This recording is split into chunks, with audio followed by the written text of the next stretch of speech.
Saudaraku sekalian, mari sejenak kita bicara dari hati ke hati tanpa prasangka. Beberapa tahun terakhir ini, istilah khilafah sering sekali menjadi perbincangan hangat. Ada yang merasa asing, ada yang khawatir, namun ada juga yang menyimpan rasa rindu. Sebagai bagian dari literasi, mari kita bedah secara jernih dari sudut pandang ilmu pengetahuan dan juga sejarah. Dalam khasanah intelektual Islam, khilafah bukanlah istilah yang muncul tiba-tiba. Ia adalah bagian dari siasah syariah atau politik Islam yang didiskusikan para ulama setara dengan pembahasan yang lainnya, sholat, zakat, maupun haji. Oleh karena itu, khilafah adalah ajaran Islam. Secara normatif dan historis, jejaknya jelas bisa ditemukan. Dan mewujudkan eksistensi khilafah adalah kewajiban. Bahkan disebut sebagai tajul furud, mahkotanya kewajiban. Jika khilafah hilang, maka akan banyak hukum-hukum Islam yang hilang dan terabaikan. Imam Al-Mawardi menegaskan, khilafah bukan sembarang kepemimpinan, melainkan kepemimpinan yang menjadi khilafatun nubuwah, pengganti kenabian dalam memelihara urusan agama dan mengatur urusan dunia dengannya. Imam Al-Qurtubi juga menegaskan, tidak ada perbedaan pendapat mengenai kewajiban tersebut, yaitu kewajiban mengangkat khalifah di kalangan umat dan para imam mazhab. Mazhab Ahlus Sunnah pun memandang wajib adanya khilafah. Saudaraku, saat ini ada satu titik waktu yang penting untuk kita renungkan bersama.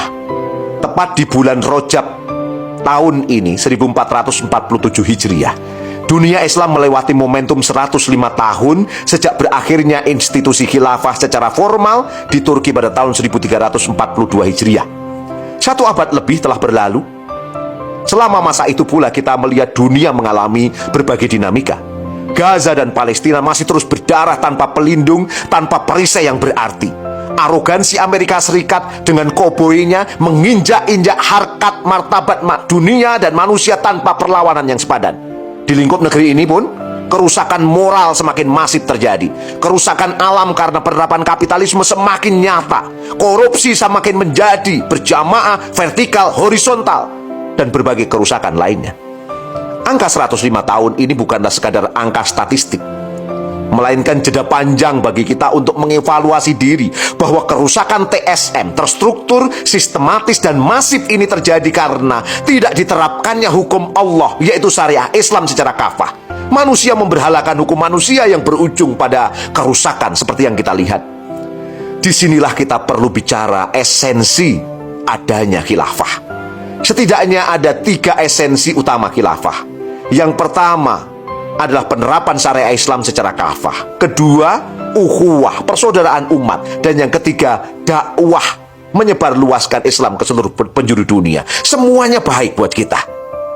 Kita tidak sekedar bernostalgia dengan masa lalu, namun mengingat sejarah adalah cara kita untuk sadar bahwa ada yang perlu kita hadirkan kembali di masa kini, yaitu liistinafil hayatil islamiyah, melanjutkan kehidupan Islam melalui penerapan syariah Islam secara kafah.